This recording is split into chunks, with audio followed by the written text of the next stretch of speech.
Oke, terima kasih atas kesempatan pagi ini. Saya dapat tugas untuk menyampaikan materi kuliah dan saya pilih akut pankreatitis.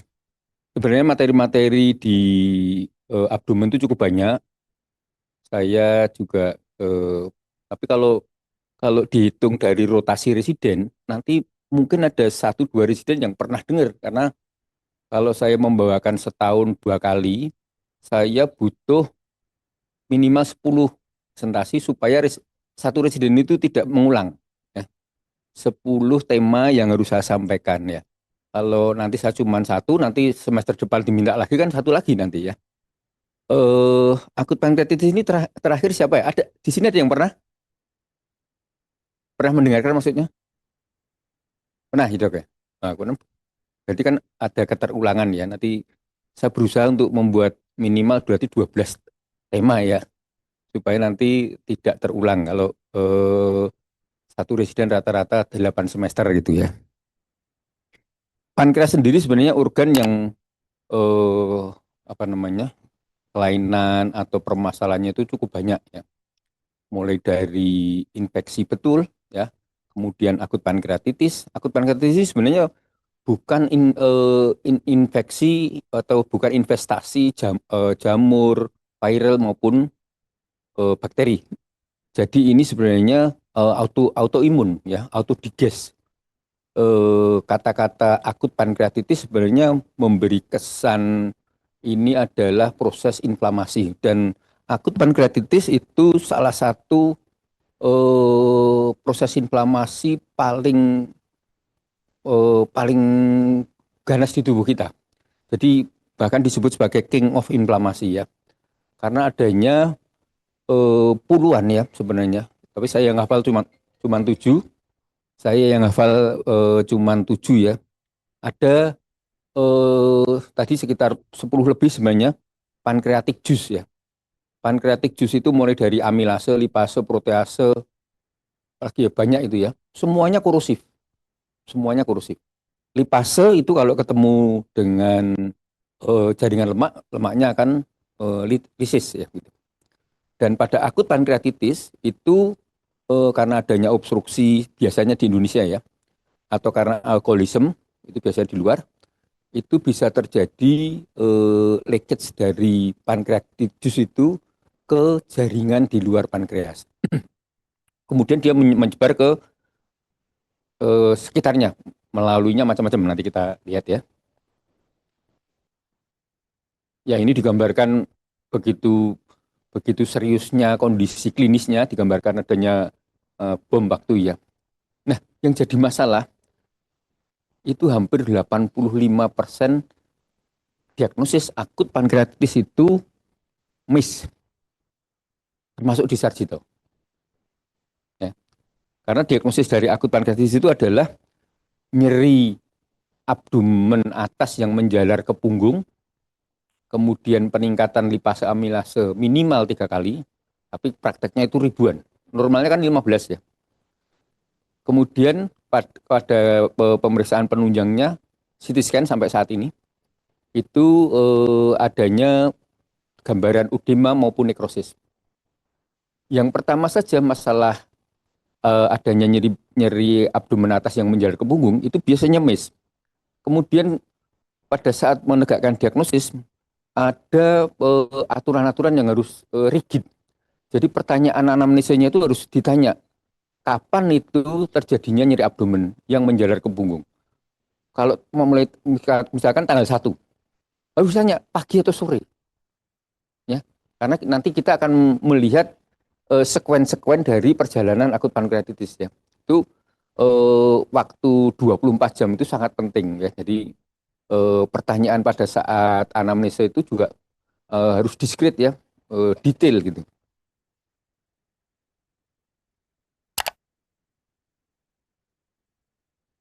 Nah, ini ya terminologinya ya. Jadi ini bukan investasi dari jamur, viral maupun bakteri, tapi ini sebenarnya autoimun atau autodiges ya, yang benar autodiges dari pankreatic juice yang melisis baik pankreasnya sendiri maupun organ jaringan sekitar yang berimplikasi ke remote organ injury ya. Jadi dia bisa sampai ke skrotum, ke paru ya. Nanti ada anunya ya. Ya, untuk klasifikasinya cuma ada dua sebenarnya ya. Jadi nomor satu adalah edematus interstitial pancreatitis, yang kedua necrotizing. Ini paling bagus hanya bisa ditegakkan dengan CT scan. Bahkan sampai sekarang MRI itu pada kasus-kasus diskusi itu belum dianjurkan. Jadi ini ada FGD-nya ya, FGD tiap tahun di dunia untuk akurat ini sampai sekarang masih pilihannya adalah MRI, CT scan ya pilihannya. Karena untuk melihat yang necrotizing, nanti yang necrotizing itu pada pemberian kontras dia akan hipo ya, yang necrotizing itu. Itu untuk anatomi dan patofisiologinya masih masih ingat ya kalau sel pankreas itu terdiri dari sel-sel asiner, kemudian sel Langerhans ya. Sel Langerhans itu nanti yang akan kalau terjadi neoplasi dia akan menghasilkan kelompoknya oma-oma ya, mulai dari insulinoma, kemudian gastrinoma, eh, apa yang membuat tubuh dari raksasa itu apa? Glukagonoma ya. Banyak oma-oma yang keluarnya dari sel-sel Langerhans ini. Kemudian kalau yang asiner itu yang untuk sekretori ya, sekretori organ. Semuanya berpotensial ya, berpotensial terjadi apa namanya? Neoplasi semuanya ya, semuanya. Baik bahkan jaringan ikat artinya stroma dari suatu organ itu juga bisa menjadi apa namanya neoplasi ya. Kalau stroma nanti dia akan menjadi sarkoma. Kalau kelompoknya epitel jadi apa? Kalau kelompoknya epitel dari apa? Kalau kalau stroma kelompoknya nanti akan menjadi sarkoma, karsinoma ya. Nah, cuma dua itu aja kok ya, tidak boleh lupa.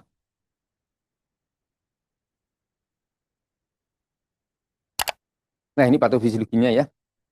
Di Indonesia akut pankreatitis itu banyak disebabkan karena yang tanda-tanda itu ya obstruksi ya, karena obstruksi batunya ya. Kalau di luar negeri biasanya karena alkoholisme. Nah, batu dari mana ini? Batu dari kondensasi, debris-debris maupun eh, apa namanya sekretori apa namanya cairan-cairan yang dikeluarkan oleh sel asiner. Dia bisa terjadi kondensasi ya. Kondensasi kemudian membatu, kemudian obstruksi. Setelah obstruksi terjadi peningkatan tekanan ya, kemudian terjadi leakage ya dari pankreatik asinus itu.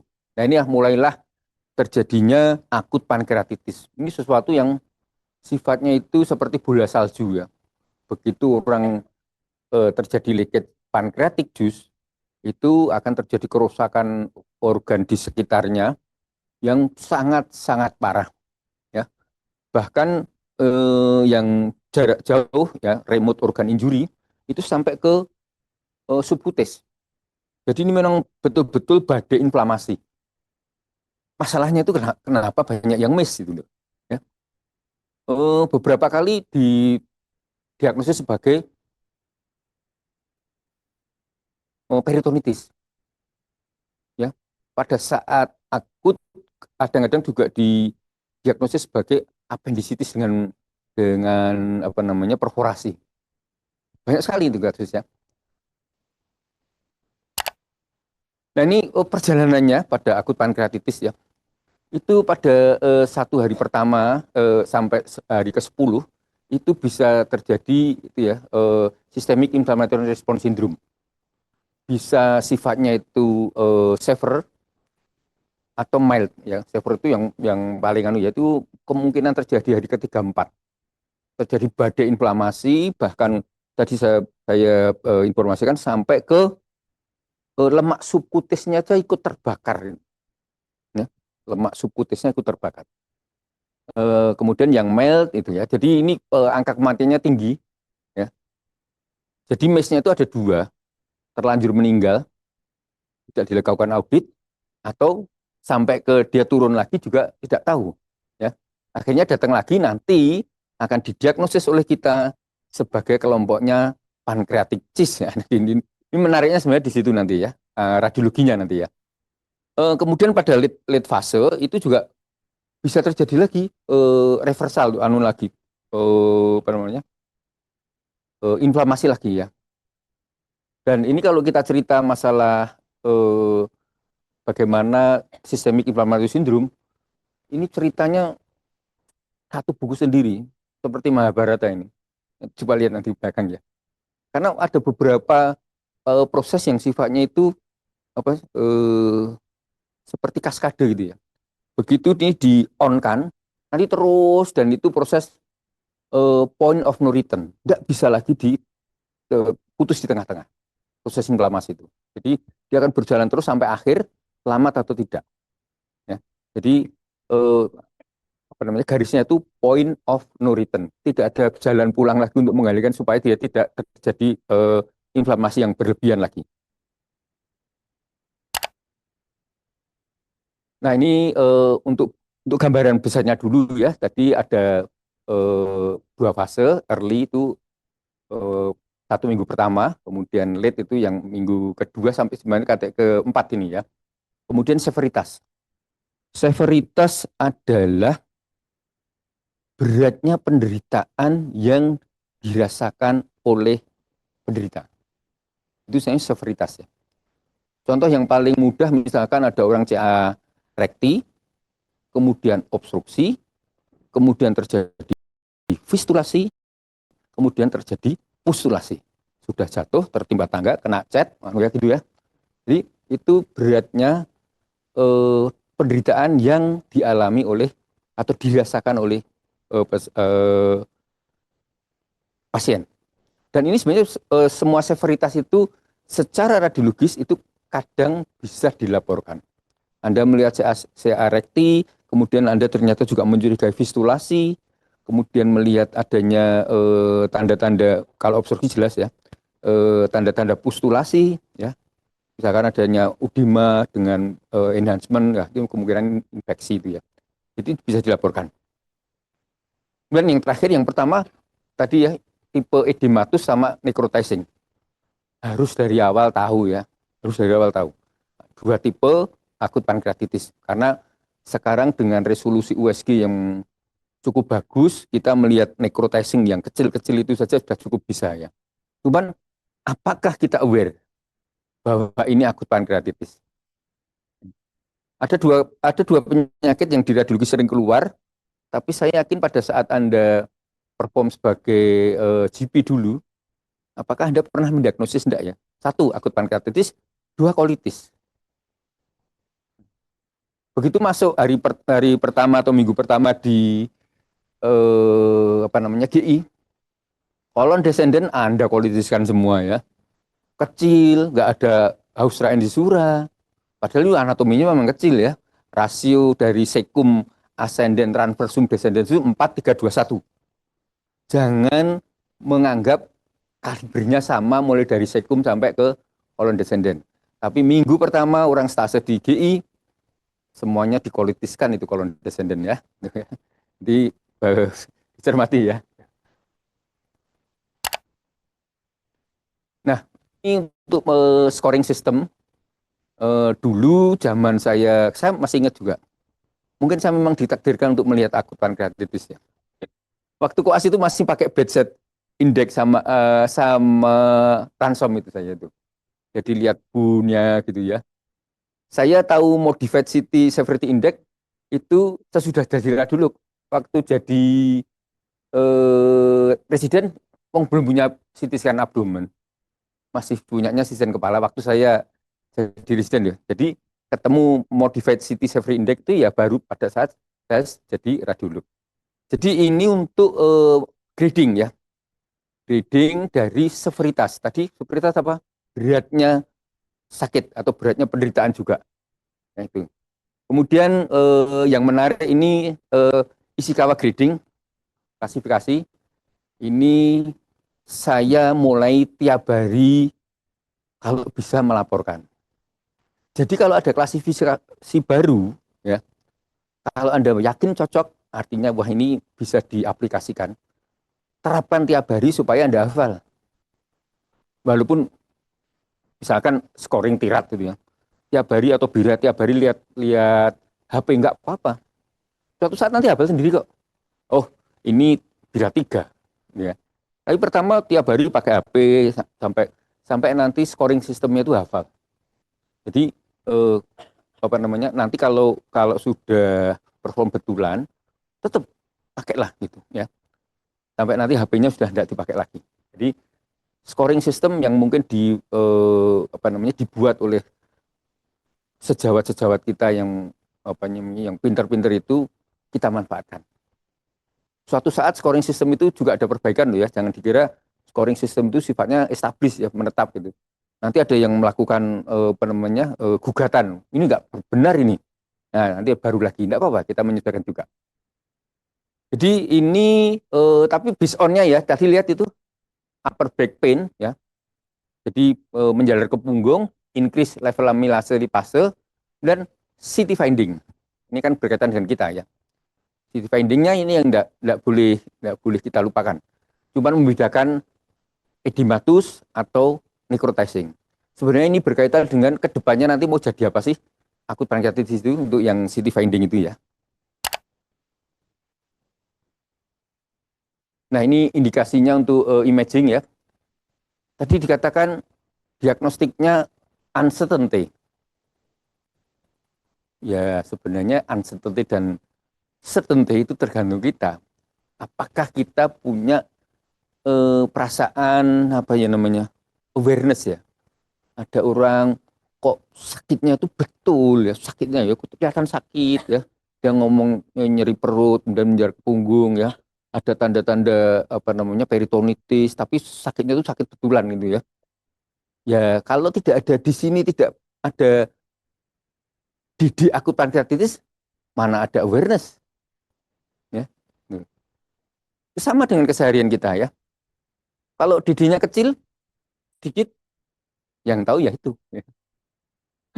Kalau didinya banyak kan diskusinya lebar ya.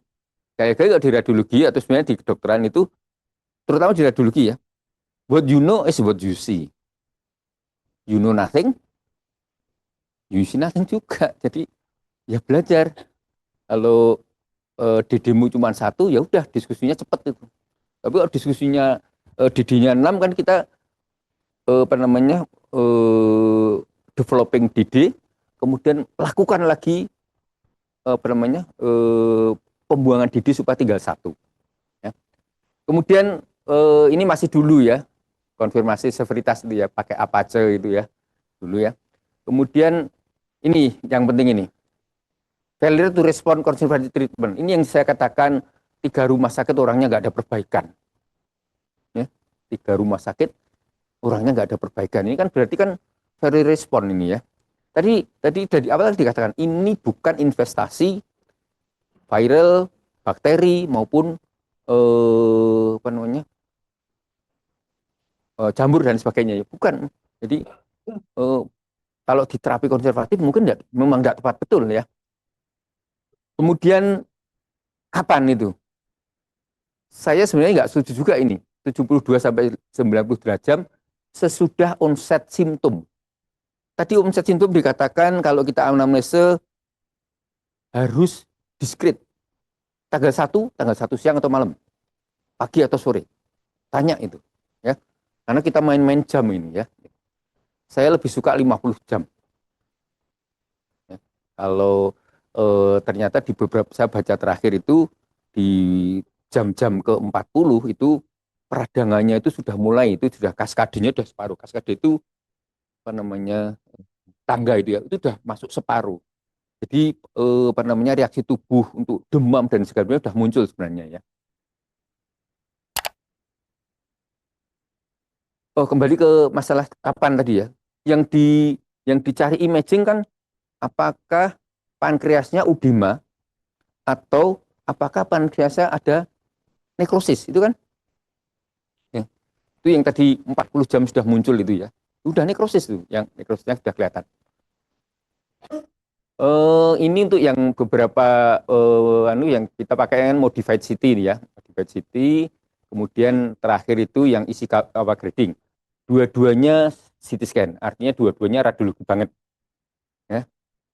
Eh, saya kok kenapa mempelajari isi kayak grading itu ternyata karena nanti kita lihat gambarnya. Jadi fluid collection post akut pankreatitis itu bisa kemana-mana, mulai dari kagum pelvis sampai ke subdiafragma. Itu apa namanya fluid collection post akut pankreatitis. Saya kalau memberi tema pankreatikis yang isinya itu sudokis, serus, musinus, IPNM, dan satunya lagi, itu pasti akan keluar DD pancreatic fluid collection. DD-nya ini memang harus DD ini. Kalau Anda cuma DD-nya yang tadi kelompoknya itu masih dalam rumah, padahal DD-nya yang di luar rumah juga ada.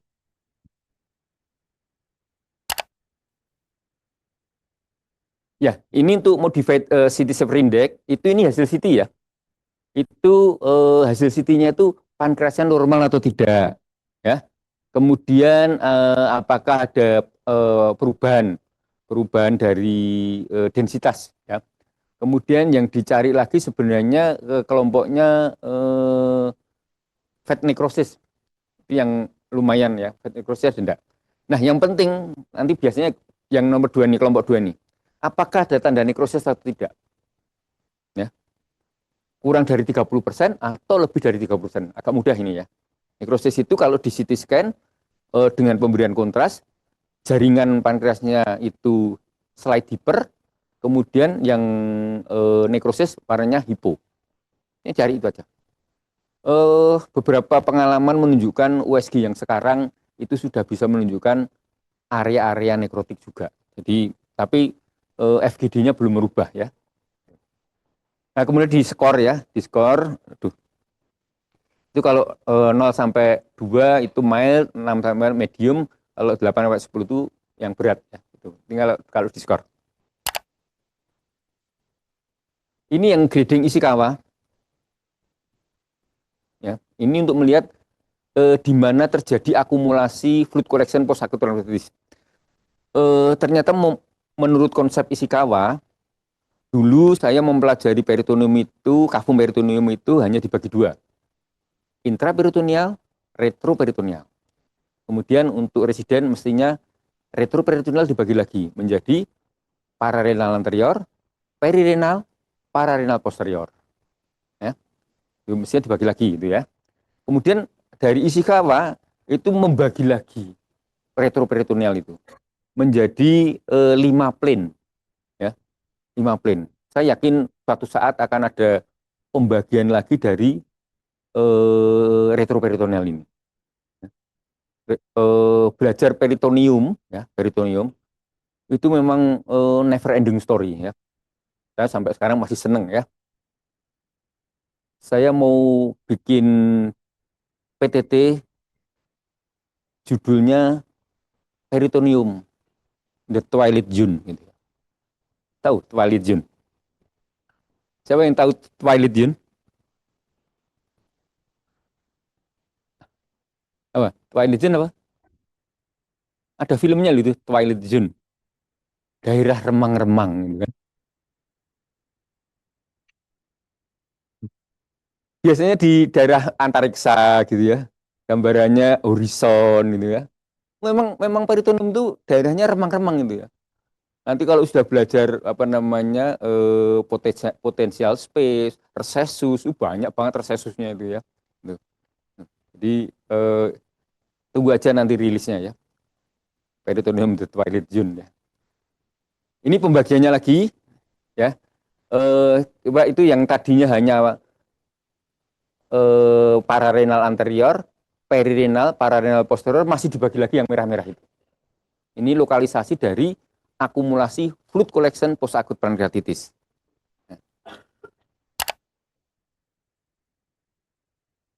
Nah, ini sudah ada gambarnya nih Rinda ya. Biar nanti agak mudeng sedikit ya. Ini gambaran akut pankreatitis pemeriksaan CT maupun USG. Ini USG-nya sudah bagus sekarang. Kalau ketemu gini, Anda harus merasa apa ya, merinding gitu loh. Siapa yang pernah lihat USG mame Anda melakukan, kemudian lihat lesi hipoechoic lobulated, batasnya nggak tegas, hitam sekali, bawahnya hitam. Anda merasakan sesuatu enggak kalau gitu? Kalau enggak, mungkin agak tumpul afektif Anda itu. Ya kan? Seorang ibu di kita USG, kita menemukan gambaran lesi hipoechoic lobulated, kemudian batasnya nggak tegas, sampai bawah juga terjadi shadowing gitu kan. Kalau kalau Anda ada alert atau anu kan jadi ikut merasakan ya, empati. Wih, kok bisa gini? Tiba-tiba juga di aksilanya ada lymph node yang ukurannya lebih dari 2 cm gitu ya. Mbok merasa merinding itu loh ya. Kalau Anda ikut merasa merinding berarti Anda empati. Wah, ini gimana gitu ya gitu. Kok ya bisa telat gitu ya gitu. Ini sama. Kalau Anda lihat seperti ini, ya mestinya udah mulai. Semoga saja ini masih hari pertama kedua gitu ya. Artinya nanti supporting medikamentosanya yang diperbaiki. Karena anunya nggak ada. Terapi definitifnya kan nggak ada. Ya. Jangan sampai nanti ya, ini diobati dulu ya, nanti kalau nggak sembuh, kontrol lagi gitu ya. Waduh, itu menyakitkan sekali itu ya. Gitu. Itu karena ketidaktahuan kita ya. Pankreasnya ya, ini venalinalis. Ini pankreas yang udim. Gambarnya kan tidak seperti ini ya. Gambarnya kan permukaan aja agak lobulated gini sedikit ya. Normalnya itu ya. Ini udim sekali, ini juga udim. Ini kalau tidak salah ini pasien kita. Ya, ini akut engesial ödematus pankreatitis. Ini yang tipe 2, ini yang necrotizing. Ya. Ini gambarnya yang ini ya, kelompok-kelompok ini ya. Nih, yang necrotizing ini. Ini juga kalau USG-nya nanti speknya kurang tinggi ya lolos kalau itu ya anunya.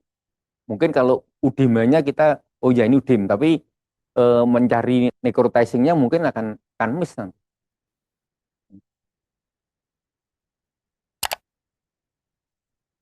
Dan ini apa namanya? Sequel awal.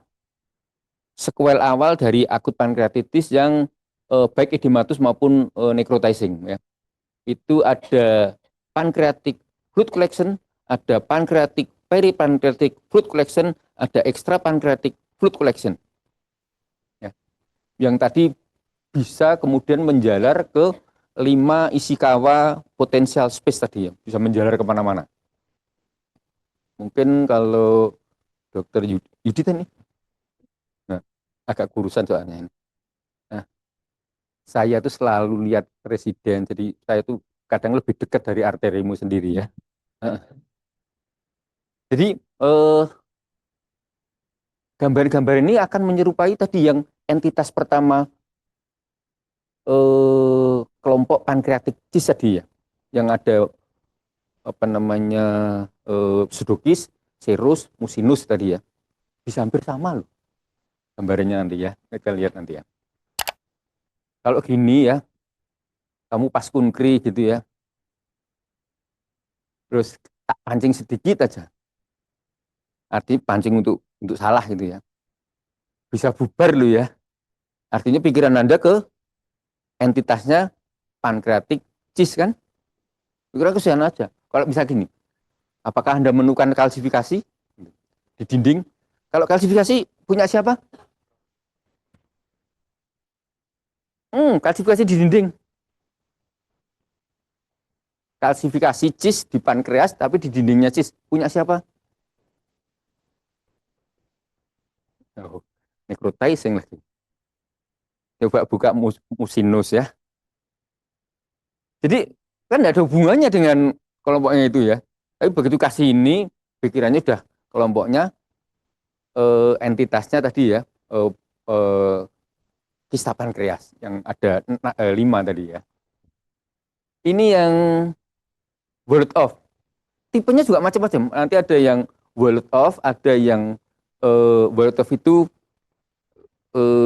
dindingnya sebagian dari jaringan pankreas itu sendiri. Itu yang word of necrotizing itu.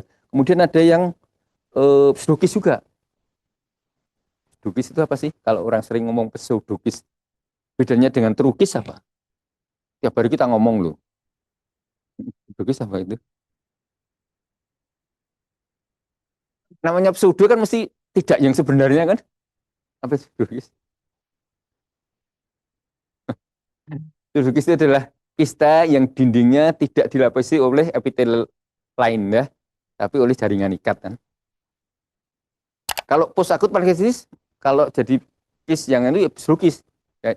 Tapi kalau yang ini dilingkupi oleh jaringan pankreas sendiri ya. Yang ini yang peripankreatic fluid. Ini sequelnya dulu ya, sequel awal. Ini peripankreatic fluid.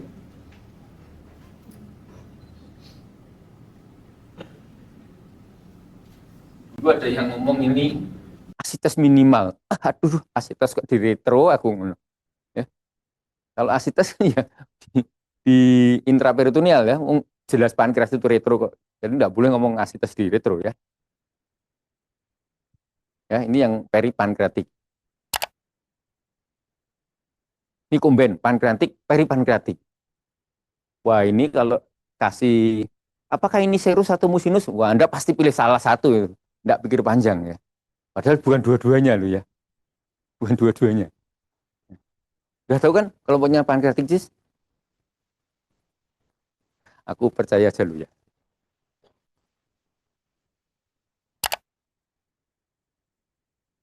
Nah, ini yang tadi yang awal, kemudian ada yang ada akhir.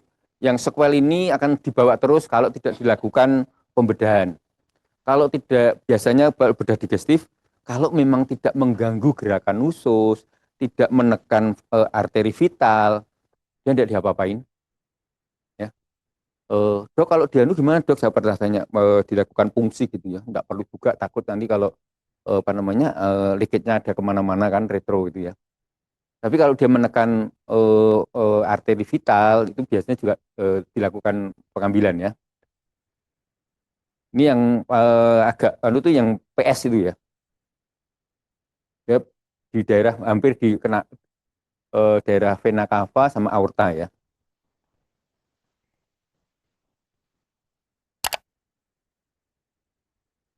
Ini yang necrotizing, ya. Akut necrotizing eh, cyst itu yang anunya. Kok akut? Ini bukan ini. Bolotov ini yang bolotov yang bawah itu. Coba Anda sambil lu buka aja pancreatic cyst ya. Kan bukan aku lagi buka pancreatic cyst image itu aja ya. Sambil nanti untuk menunjukkan kita. Tidak apa kamu buka dah.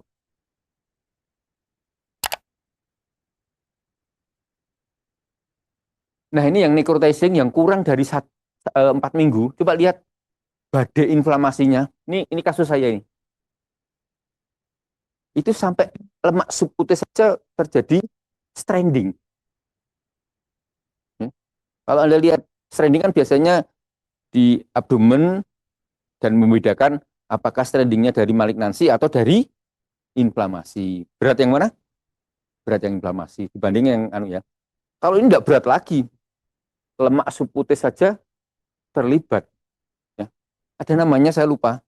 Kalau lemak subkutis ikut terlibat, artinya nanti ada warnanya ungu keluar dari kulit kita. Namanya apa lupa saya. Ya kalau yang kurang dari 4 minggu ini, Bu ya jangan miss. Bayangkan orang dengan lemaknya saja terbakar gitu ya, apalagi hatinya ya.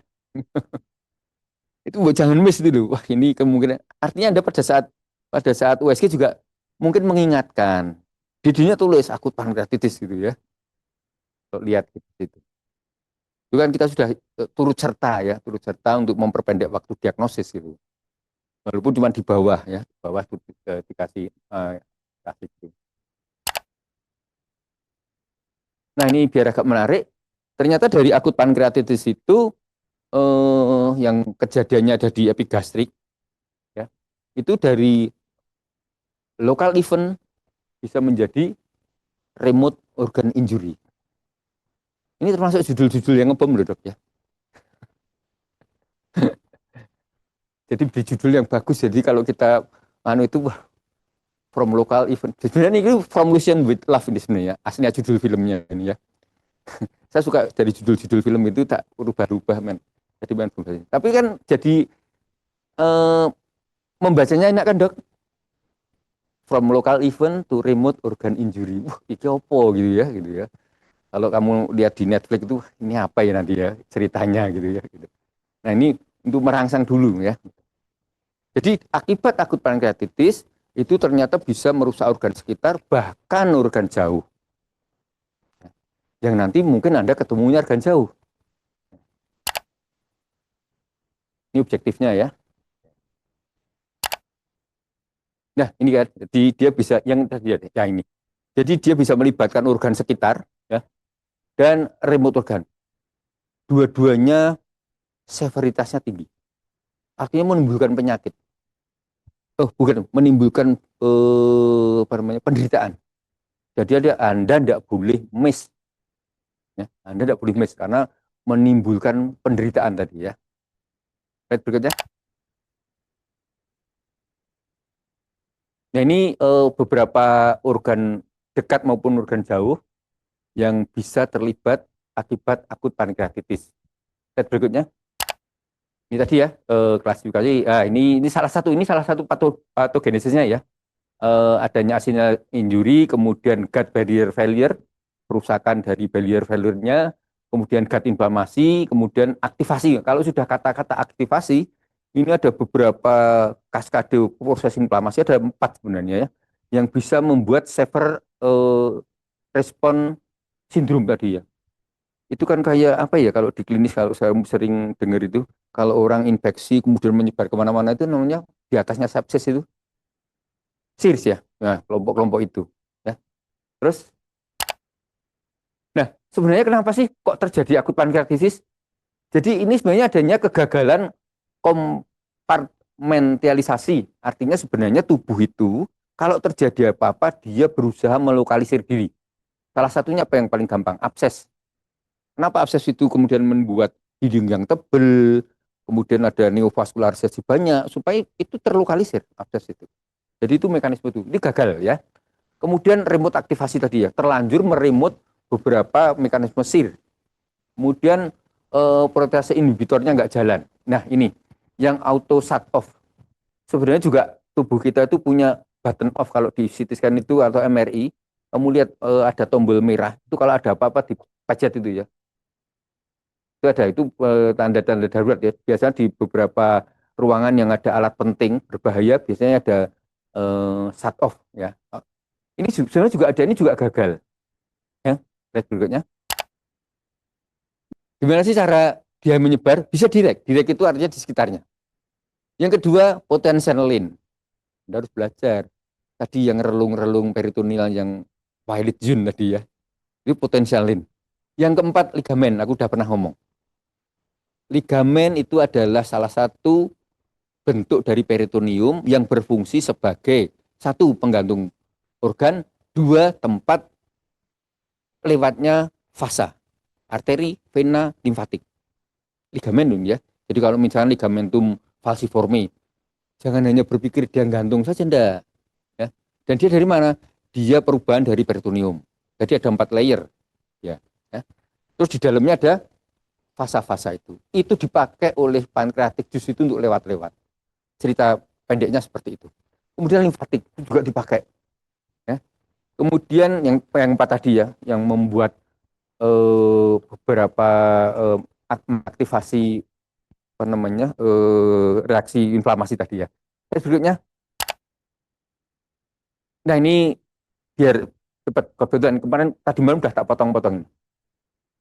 Ini protease jusnya keluar, kemudian dia mengenai dinding duodenum, kemudian vaskulernya, dinding vaskulernya ruptur, rusak.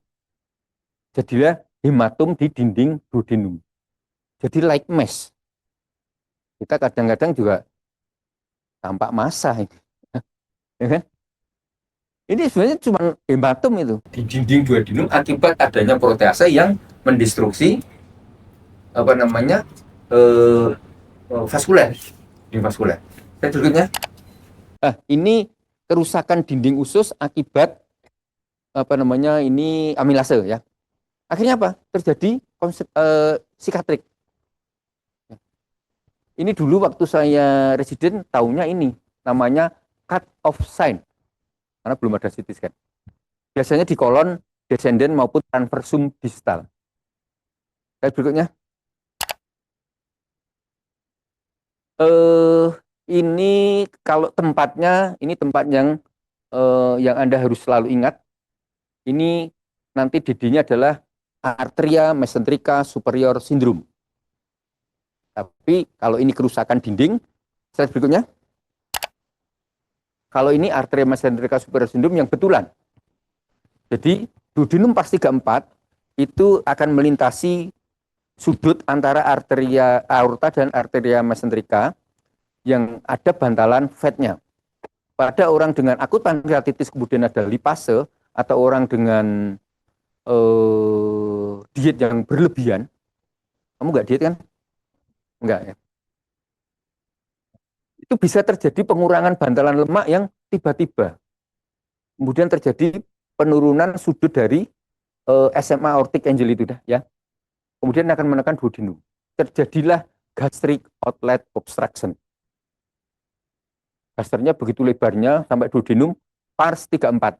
Jadi kalau pars 34 mulailah untuk aware bahwa ini arteria mesenterica superior syndrome.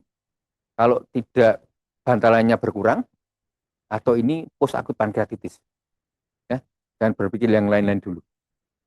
Kalau kondisi klinisnya ini gastric outlet obstruction ya. GO. Terus berikutnya ini inflamasi di appendix. Jadi appendixnya diambil ya sama aja. Cuma appendixnya ikut inflam aja kok ya. Jadi bukan terapi definitif. Appendixnya diambil, kemudian dia masih aja meradang itu ya. Slide berikutnya. Nah, ini yang potensial lane tadi ya.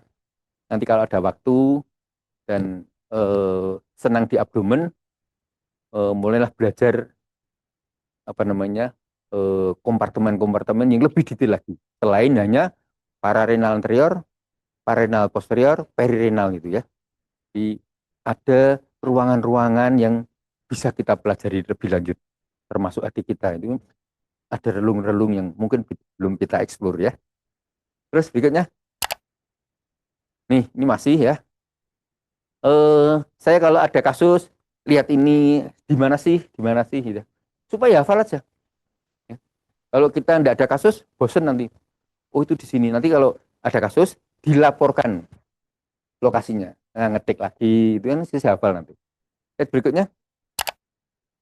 Terus nih ya mulai melaporkan di mana dia. Anu apa namanya? Nanti ini akan menggantikan City Severitas Index. Maksud saya begitu. Ya, isi kawain. Kalau dia kena ini itu apa namanya? Sama dengan grading severity index yang ini gitu. Lihat berikutnya. Sama terus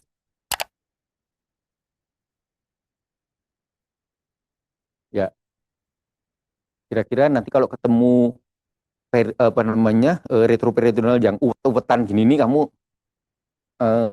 mau bawa kemana ya sudah anu ya salah satunya nanti kelompok sampah ini ya bos ini pokoknya akut pankreatitis itu ya tapi jangan jangan tidak tahu gitu loh maksudnya gitu jangan tidak tahu ada keranjang sampahnya itu ya terus berikutnya nih ini juga karena masih di combine interfasial dan itu terus ini yang ke ekstraperitoneal sama ya sama dengan retro cuma karena dia di bawah diberi terminologi ekstraperitoneal terus ini ke vesikal ya agak cepat ya agak cepat waktunya udah habis ya ini sama masuk ke kanal tadi jadi orkitis yang sebelumnya tadi orkitisnya juga ada food collection ya sesudah ini terus Ya, ini orkitis, hati-hati ya dia kalau ada orkitis. Terus lagi ini yang ligamen. Nanti tersendiri aja ya ligamen ya. Kapan-kapan kita ngomong ligamen lagi. Ligamen ini memang kamu harus lebih lagi lebih detail untuk belajar ligamen. Oh, kemarin saya membawakan di Solo ya ligamen itu ya. Saya ikut ya. Bukan di kuliah ya. Nah, saya sudah membawa apa namanya ligamen hipar ada kurang lebih 12 kalau tidak salah ya. Ligamen hipar itu. Nanti masih ada ligamen yang lain yang tadi fungsinya ada beberapa tadi ya. Terus ini waktu saya residen ya hanya tahunya adanya efusi kiri waktu itu ya. Efusi kiri kemudian eh, ternyata isinya tidak hanya cairan saja tapi memang chile. Chile itu apa namanya? eh, limfatik ya. Terus yang pathway tadi terus udah habis ya. Nah, ini yang dulu. Bagaimana kita bisa aware bahwa ini akut pankreatitis itu ya. Jadi saya juga kadang ya tidak bisa juga ya. Terus kalau ini kasus saya ini. Nah, saya kebetulan saya menemukan beberapa yang fase akut ya. Artinya fase yang paling besar itu kan paling ini dari yang ngumpulin residennya namanya Gita Poe, residen kita. Jadi saya kortesnya dia tapi kasus kita. Ya. Pakai kortes saja tidak apa-apa kan, Dok? Heeh. Main ketok naik rodo anu apa namanya? Hidup anak muda gitu ya. Kortese aja gitu. Terus dah bis eh mungkin ini baru membuka sedikit tentang akut pankreatitis yang ternyata radiologi itu eh punya apa namanya eh, bisa berpartisipasi lah dalam menegakkan diagnosis, kemudian melakukan assessment atau apa namanya kalau kita kontrol-kontrol ya, kontrol-kontrol itu biasanya gitu. Tapi kalau ada lesi kistik, lesi fluid collection, saya mohon kelompoknya fluid collection ini masukkan dulu. Siapa tahu itu. Jangan menganggap lesi kistik itu punyanya ini aja gitu. Mungkin itu yang bisa saya sampaikan. Terima kasih atas perhatiannya. Kalau bingung boleh DM ke saya ya. Terima kasih. Assalamualaikum warahmatullahi wabarakatuh. Terima kasih banyak kepada Dr. Bambang.